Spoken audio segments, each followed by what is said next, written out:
Go on to the transition. What does it mean, and how did these seemingly technical and obscure functions become the source of a major global controversy? Well, I think it begins with the origins of the internet and the fact that the internet did not actually, was not supposed to turn into a global medium. It was, as somebody said a long time ago, an accidental superhighway. And so all of the mechanisms of internet governance that first evolved kind of happened behind the backs of people in power. And nobody was really ready for it, and nobody was prepared to control it. And that meant that the initial governance mechanisms could evolve kind of spontaneously on their own. And when it came time for the US government to intervene, which of course they eventually did in a pretty strong way in 1997 and 1998, we had in mind, we had in power an administration with some new ideas and some very, I think, progressive ideas about how to handle the problem of internet governance. And so the framework for global electronic commerce promulgated by the Clinton administration in 1996 said that we should try to handle this governance problem through private law, through contractual law. And the idea that we would globalize the internet by privatizing its governance, which is in some ways a very strange idea, and in other ways a very interesting one, that was born really at that time. And so when it became time to intervene with the domain name system, essentially that model was applied, and we created ICANN, a private corporation based in California, to coordinate and make policy for the domain name system.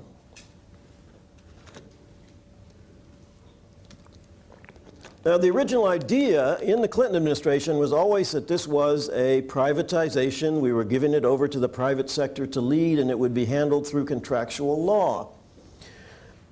They had no idea, however, how interesting and complicated were the issues associated with turning governance functions over to a private, nonprofit California corporation. This corporation was somewhat rooted in the internet community, and the internet community was used to self-governance after about 20 years of running things on its own. And so there was some basis, some cultural basis in the Internet Engineering Task Force of bottom-up self-governance. At the same time, ICANN was, in fact, a very hierarchical organization in the sense that it was issuing contracts on a global basis that governed how an entire industry of domain names operated. But at any rate, the Clinton administration said in 1997 and 98, when it was creating ICANN, we're going to get out of the picture in 2 years. We're just going to, get it on its feet and get out of the way. And of course, that didn't happen. It's actually a good topic for a historian would be to look at that period more closely, which includes, of course, 9/11, and figure out exactly why it didn't happen. Maybe Larry has some inside information that I don't.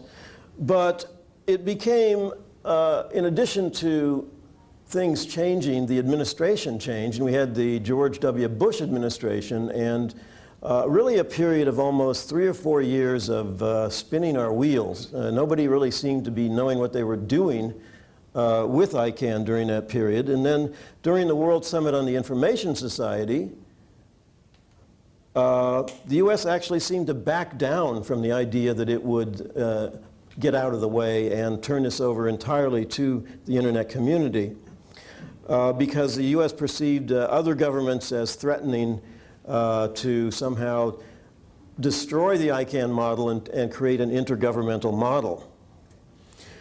Now, the Internet Governance Project was formed during the World Summit in 2004, and we were really significantly concerned with this issue of what kind of governance regime is this, how is it accountable, and can we keep nation states out of it and have it actually be self-governed by the internet community.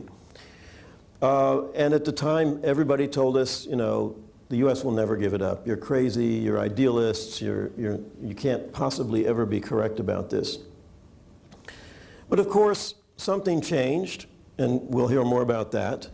But when that changed, and when the U.S. government, under Secretary Strickling's leadership, decided to go ahead with the completion of the transition, what were the issues that came up?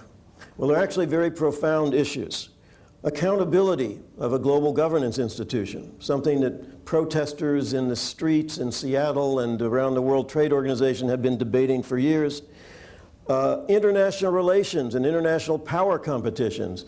You know, is this going to mean that the U.S. is weakened relative to China and Russia? Sovereignty. Do we need to have sovereign control over this? And of course, we have a kind of a nationalistic backlash going on in many countries, not just the United States. So these are all very big issues of global governance, and the fact that this happened in that environment, I think, is quite remarkable. So we will have more discussions about the implications of this change during our panel discussion after Secretary Strickling's speech. Right now, I want to turn my attention to the role of the Assistant Secretary in making this happen. Now, if you look at Larry's background, you would possibly think about the traditional Washington revolving door. He was in the telecom industry, I think with a startup first, and then went to Ameritech. The other way around, okay. And then he worked for the Federal Communications Commission in the Common Carrier Bureau. I think went back to Ameritech and then, no? Then went to the startup. Then went to the startup, okay, and then went to the NTIA with the Obama administration in 2008. Now, when the NTIA under Larry Strickling was a changed animal compared to what it had been.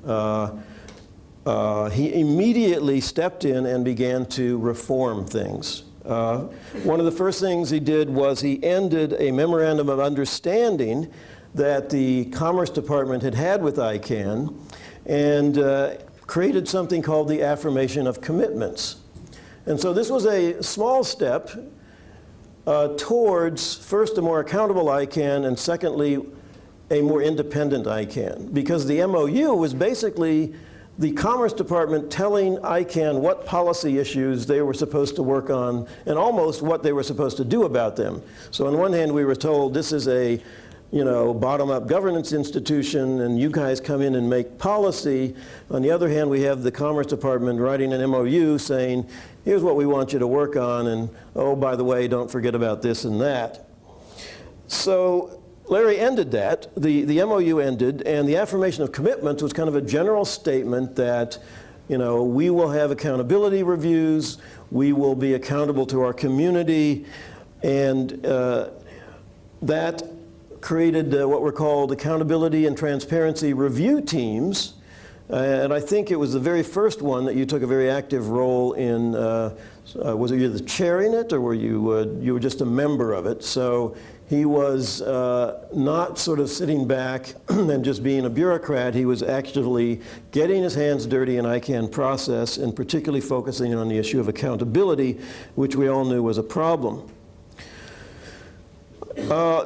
Under Larry's tenure at NTIA, the DNSSEC was established in the root zone. And this is potentially a very important reform in terms of the security of the infrastructure. DNSSEC is a technology that inserts basically digital signatures into the exchange of domain name information so that we can verify or authenticate who is actually claiming to own a particular domain. Larry was also put an end to the automatic price increases of VeriSign when he renewed the VeriSign contract, and we don't know how happy Keith is about that, but it was certainly an interesting, and again, it's kind of a, he was not asleep at the switch, let's put it that way. Larry also sent a couple of letters to the ICANN during the new TLD process in which he said that the trademark owners didn't have enough rights protection mechanisms. And I attribute this to some kind of drug or poison that was fed to him by the trademark owners. That the idea that trademarks are not properly protected under ICANN's regime is almost a funny one. But we won't dwell on our disagreements at that time. I think the key thing is that he was moving towards independence and he was moving towards greater accountability. And then the Snowden revelations happened in the middle of 2013. And of course, this created a crisis of legitimacy. In the slideshow, you saw a mention of the Montevideo Statement, and it was very clear that the internet technical community was afraid and concerned that the internet was going to fragment and break apart into different sovereign pieces because of the pressures and tensions created by the Snowden revelations. And so somehow, and again, the inside story here would be very interesting for historians and scholars of communication policy, and he knows 100 times more about that than I do, but somehow in March of 2014, he was able to announce that they were going to eliminate US control of the root zone. And he learned from very strong voices in the community, including Mr. Drazek here from VeriSign, that accountability had to be dealt with before the transition took place, and the NTIA was very good about insisting that there be a two-track process, one for the stewardship transition and one for the reform of ICANN's accountability arrangements. So I think this was a courageous decision. I think he supported the community when it demanded the linkage of the transition to accountability reforms. And then as we moved down that very slow and bumpy road to the end of the transition, you could see that this was somebody who was really working on the basis of principle and not political expediency. And so with that, I will turn it over to you, Larry. Thank you very much.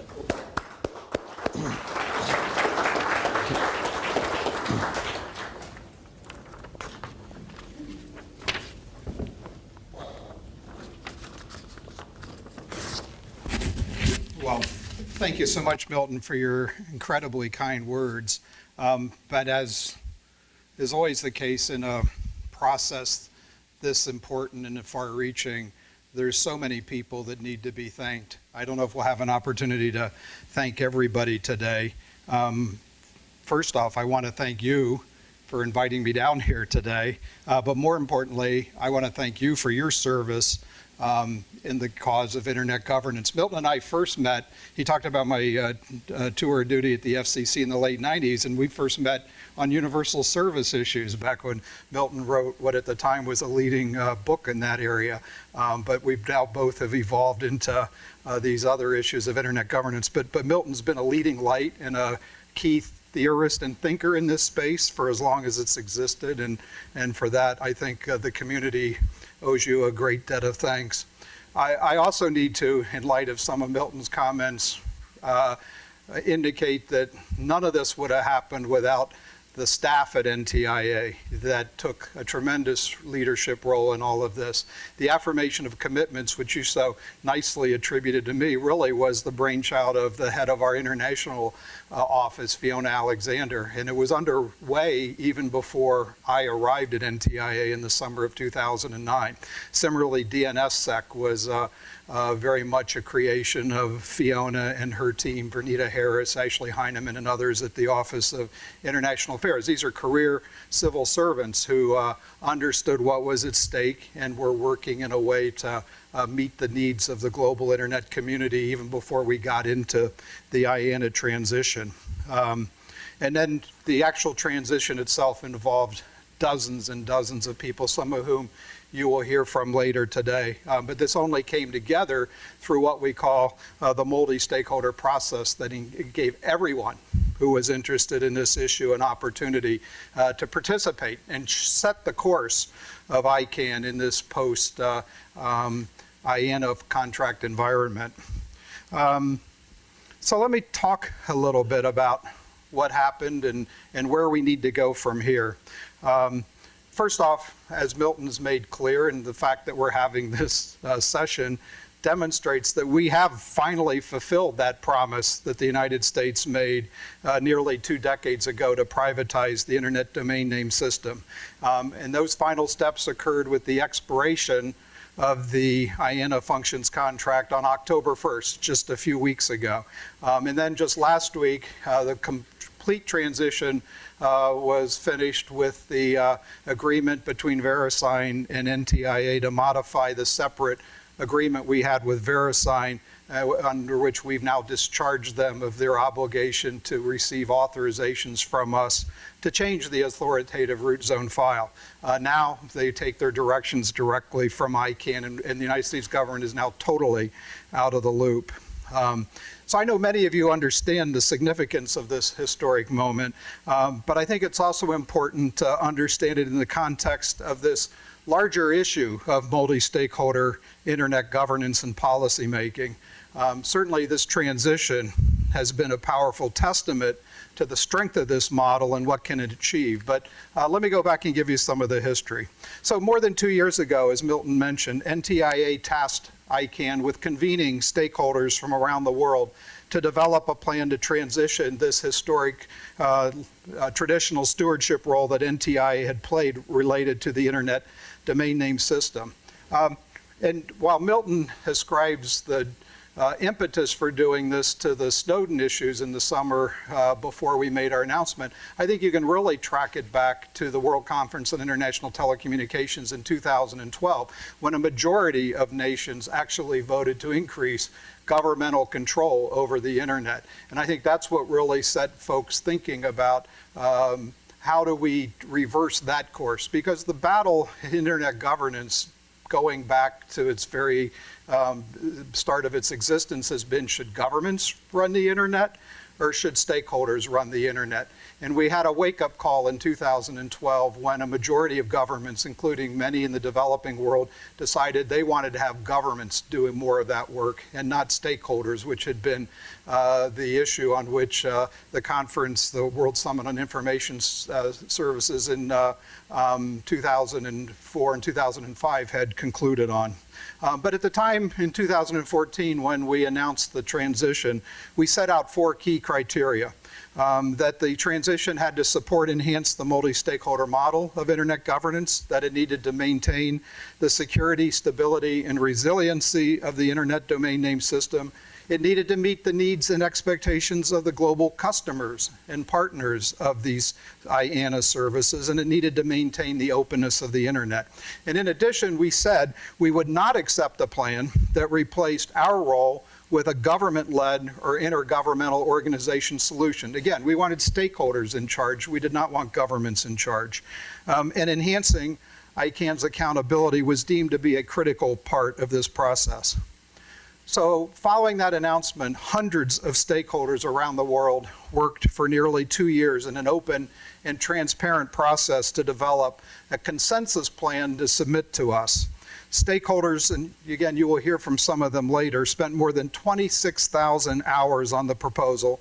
They exchanged more than 33,000 messages on mailing lists. They held more than 600 meetings and conference calls and incurred millions of dollars of legal fees to develop the plan which the community completed and sent to NTIA just this last March. After we received the plan, we led an intensive interagency review to ensure that the plan met our criteria. And on June 9th, we concluded that the plan satisfied each and every one of our criteria. We also evaluated the proposal against relevant internal control principles used by corporations and government agencies, as recommended by the U.S. Government Accountability Office. And we separately engaged a panel of corporate governance experts to review the ICANN accountability proposal, and they concluded that the proposal was consistent with sound principles of good governance. There were some last-minute attempts to derail the transition, but these attempts, which included a hearing on a temporary restraining order in a Galveston, Texas courtroom on the afternoon of September 30th, were met with resistance from the stakeholders who worked on or supported the transition proposal.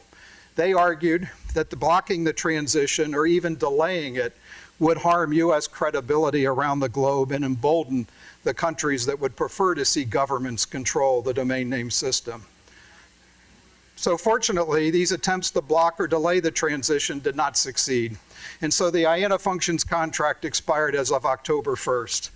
Upon expiration, the agreements and accountability mechanisms developed by the global customer community for the performance of the IANA functions went into effect. And at the same time, the revised ICANN bylaws designed by the global community to enhance ICANN's accountability also went into force. So looking back on this 2-year effort, is there any question whether we were correct to call on the multi-stakeholder community to develop this transition proposal? I believe without a doubt we were. And could any other process have brought together the views and ideas of so many people in such a short period of time to solve such complicated and important issues? I just do not think so. So I think we should be enormously proud of what we've accomplished with the IANA transition. It is a historic moment in the growth and evolution of the internet, but there is certainly more work to be done. We face real challenges. These include assuring that we, as members of the internet's multi-stakeholder community, hold ICANN accountable to the commitments it has made. We must ensure it meets the needs of the customers of the IANA functions contracts, and we must ensure that ICANN abides by the principles of the multi-stakeholder approach and the reforms developed by the community. At the same time, we must consider how we can expand and evolve the multi-stakeholder approach. Can we apply it to other internet policy challenges that have traditionally been addressed by national governments, such as questions of jurisdiction or cybersecurity? On the internet, policy challenges are not often easily addressed by passing a law or implementing a regulation. We find that top-down solutions that may work in other areas rarely work well on the internet. We have seen the multi-stakeholder approach work in the allocation of critical internet resources, such as IP addresses and domain names, but can we bring stakeholders together to address some of these thorny issues through the consensus decision-making that characterizes multi-stakeholder policy-making? Can the approach help us make progress on questions of data protection, software vulnerability research, artificial intelligence, and other emerging issues? As we consider the future and these questions, it's important to acknowledge that not every problem can be solved with a multi-stakeholder process. To understand where it can best be utilized and how to maximize the likelihood of success, we need to focus on the key attributes that characterize effective multi-stakeholder processes. Perhaps the most important attribute is that a process must have legitimacy. Participants must believe that a process has the legitimacy to render a decision. They must have trust in those convening the process and a sense that the participants are representative of the broader community. So where does legitimacy come from? Well, in some cases it may come from a government or some other official entity that convenes the process, but that doesn't have to be the case. The Internet Engineering Task Force is an example of a successful multi-stakeholder body that has gained legitimacy organically over the years and did not require the blessing of a government agency like NTIA. Instead, it gained legitimacy by producing voluntary standards of the highest quality. In the United States, the legitimacy of the domestic multi-stakeholder processes that NTIA has facilitated on privacy and cybersecurity have certainly been helped by our convening them and by their open and transparent manner. But government does not always need to be legitimizing force. So while legitimacy is a crucial factor in the success of a multi-stakeholder process, there may be many different ways to obtain it. For example, a process may develop legitimacy when it is open to any participant and utilizes consensus decision-making, such as the IETF. One key benefit of multi-stakeholder processes is that they can include and engage all interested parties. These parties can include industry, civil society, government, technical and academic experts, and even the general public. The internet, being a diverse, multi-layered system that thrives only through the cooperation of many different parties, allows for solving or even meaningfully discussing policy issues by engaging these different parties. Indeed, by encouraging the participation of all interested parties, these processes can foster broader and more creative problem solving. Another key element is consensus decision-making. For a multi-stakeholder group to succeed, its members must know that they will be the ones to make the decision, not someone else, and that it must be a consensus decision. Some countries or organizations have run what they call multi-stakeholder processes, but in reality are only consultations because the so-called multi-stakeholder group is not empowered to make the final decision. But when groups know they control the final decision, they are much more likely to put in the extra effort often needed to reach a true consensus. Usually, reaching consensus requires making compromises, but participants are more willing to compromise when a group feels that reaching a shared decision is the most important goal of the process. Otherwise, stakeholders who are satisfied with the status quo can be destructive to a multi-stakeholder process. Clearly, the multi-stakeholder model has a successful record of accomplishment when it comes to technical internet issues. All of us, as we've talked, have watched in awe over the past 2 years as the global internet community engaged in one of the most compelling demonstrations of a multi-stakeholder process ever undertaken through its work on the IANA stewardship transition. But it's also useful to understand where the process has not been successful. And for that, let's look at a simultaneous effort that was launched in the wake of the successful Net Mundial conference in Brazil in 2014. So Net Mundial was a meeting hosted by the Brazilian government in April of 2014. The conference brought together a wide range of stakeholders, including technical experts, civil society groups, government, and industry, and they all came together on an equal footing with each other. And at this meeting, participants agreed that internet governance should be built on democratic, multi-stakeholder processes. In fact, the meeting itself was a compelling demonstration of the open, participative, and consensus-driven governance that has allowed the internet to develop. Following this meeting, the World Economic Forum, at the urging of ICANN's CEO at that time, invited stakeholders to come together at a meeting in Geneva to work on ways to move the Net Mundial principles forward. This initiative was aimed at providing an international platform to bring together government, business, and civil society leaders, as well as technical experts, to discuss how to sustain and strengthen an effective multi-stakeholder approach to internet governance. One of the stated goals of this effort was to encourage more participation by developing countries. As I mentioned, in 2012 at the World Conference on International Communications in Dubai, many countries in the developing world voted for greater government control of the internet. And following that conference, many came to the realization that we needed to do more to strengthen existing opportunities and perhaps develop new ones for these countries to participate in multi-stakeholder processes to solve their problems. The hope was that this new initiative, based on the Net Mundial principles, could demonstrate how developing countries could engage the multi-stakeholder approach and the ideas of inclusion and participation in their own countries to reach better outcomes in response to internet policy challenges. Yet despite support from the United States government and many others, the Net Mundial initiative never got off the ground. Why? Well, it lacked the support and participation of all the relevant stakeholders, most notably the business community and the Internet Society. It had been developed in a top-down way, without bottom-up support and input from the community. And in the eyes of many key stakeholders, the initiative lacked the legitimacy it needed to succeed. So as we look to define and expand the role of the multi-stakeholder model, it's important to keep in mind that a process must be based on inclusion and participation from the very first day in order to develop the legitimacy it needs to be successful. A second key issue to be considered as we discuss the future of the multi-stakeholder model is the fact that the process does not guarantee that everyone will be satisfied with the outcome. But it is critical to preserving this model that all parties respect and work through the process and accept the outcome once a decision is reached. And frankly, there is work to be done to ensure that this will be the case. Even ICANN, which has all this experience running multi-stakeholder processes, is not immune to detractors who attempt to undermine the process after an outcome has been achieved. We saw this a few years ago in the debate over the launch of ICANN's new generic top-level domain name program.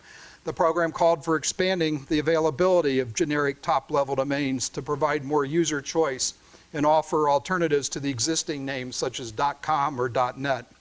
The new program was developed in an open and transparent process over 7 years and involved global stakeholders from the business community, civil society, and governments. At NTIA, we worked throughout the process within ICANN's Governmental Advisory Committee to make sure the process adequately addressed public policy issues. Yet after the program was approved by ICANN and was being implemented, parties that did not like the outcome attempted to collaterally attack the outcome by seeking unilateral action by the U.S. government to overturn or delay the program.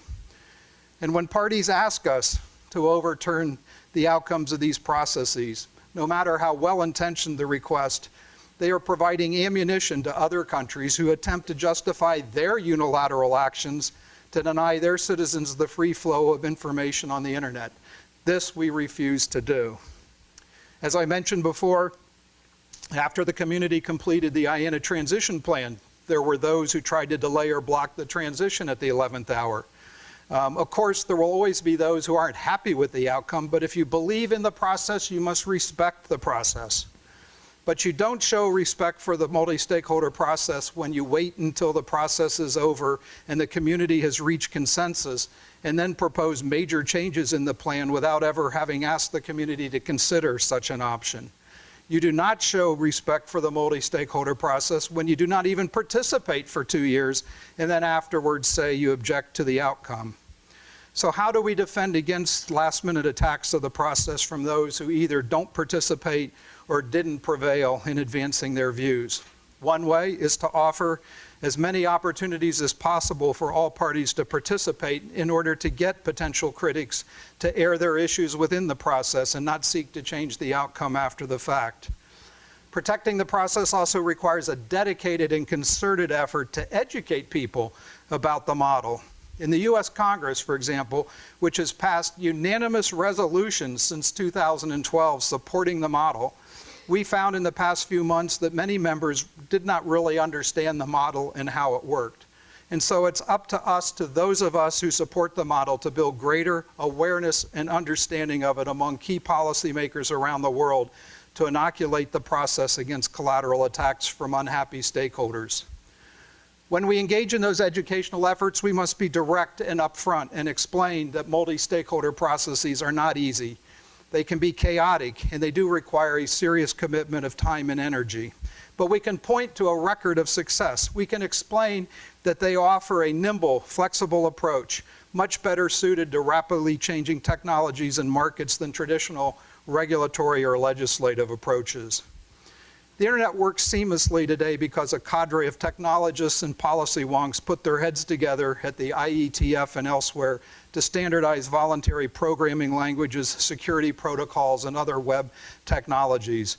We must educate people that if these technological challenges had been handed off to the typical Washington regulatory or legislative process to resolve, or worse, an international organization like the International Telecommunications Union, we might still be waiting for a resolution.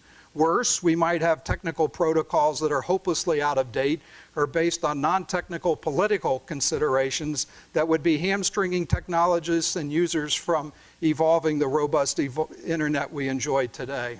So, if you take away one message from me today, it is this.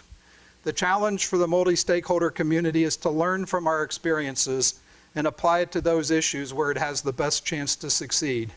At the same time, we still have work to do to demonstrate to stakeholders everywhere, but especially in developing countries, how they can utilize this tool to solve technical policy challenges better than top-down regulatory approaches offered by government organizations like the ITU.